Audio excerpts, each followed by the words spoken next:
A melhor pastagem pecuarista é aquela que você já tem.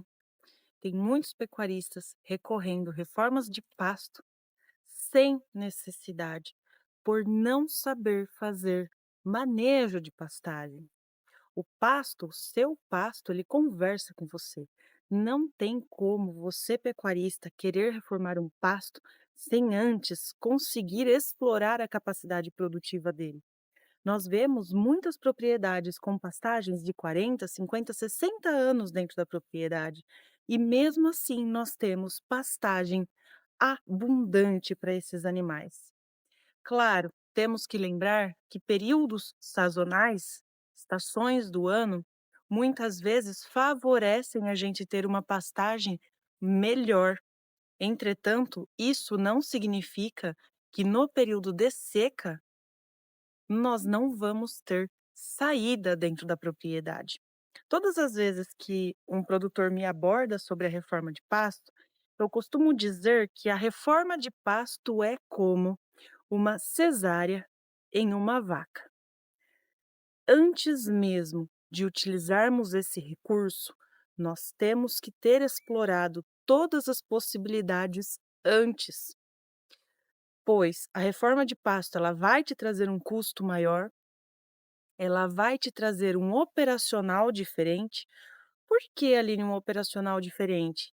Primeiro, pastos reformados não são para os animais que já estão ali dentro, ou seja, a grande maioria das propriedades que a gente vê são fazendas de cria, por exemplo, querer reformar o pasto. E o pasto reformado, soltar as vacas em cima desse pasto. Esses são aqueles produtores que todos os anos estão reformando pastagem, porque uma pastagem nova não é para um animal pesado em cima, é para um animal mais leve, para que você consiga realmente fazer esse pasto vir e enraizar da forma correta, certo? Quando nós falamos de pastagem, primeira coisa que nós temos que avaliar em uma propriedade, sua área total de pastagem, a área destinada à pecuária, então quanto de pasto nós temos, qual a taxa de lotação, qual a idade desses animais que nós vamos trabalhar e o principal, como é essa pastagem? Qual é a pastagem que nós vamos trabalhar?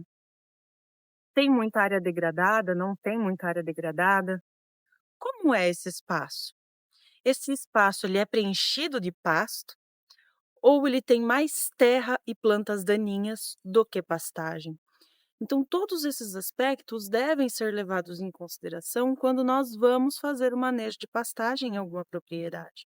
A intenção é a gente ter o maior espaço possível preenchido de forrageira, para que a gente consiga então fazer o rodízio dessa propriedade, fazer rodízio de piquetes, para que chegando numa época como essa que estamos agora, 4 de julho, às 3:45, a gente ter pastagem abundante. É sobre isso que nós vamos conversar. Mas tem um porém. Ali, nessa época não é época de seca? Sim, e depende muito de regiões. Por exemplo, aqui nessa cidade, em Bauru, nós tivemos na propriedade 90 milímetros de chuva em junho.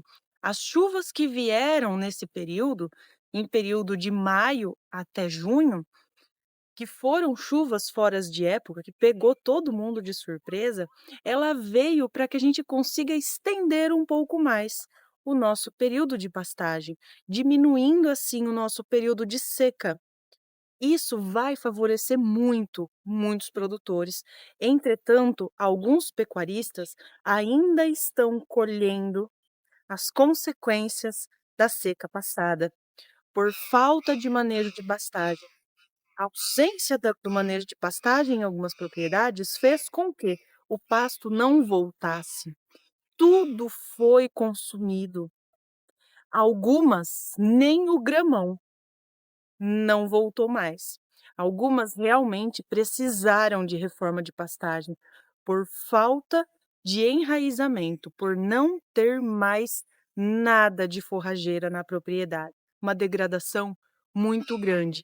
por taxa de lotação alterada, por não ter o manejo correto do pasto, não saber a entrada e saída dos animais, ou até mesmo de perder o pasto. Qual a diferença de um pasto degradado, rapado, como o pecuarista diz, e um pasto passado? Na verdade, não temos diferença.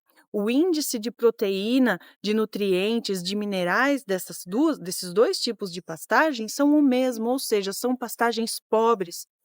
Por mais que o produtor veja aquele pasto lindo, alto, mas passado, dá na mesma de ter um pasto rapado.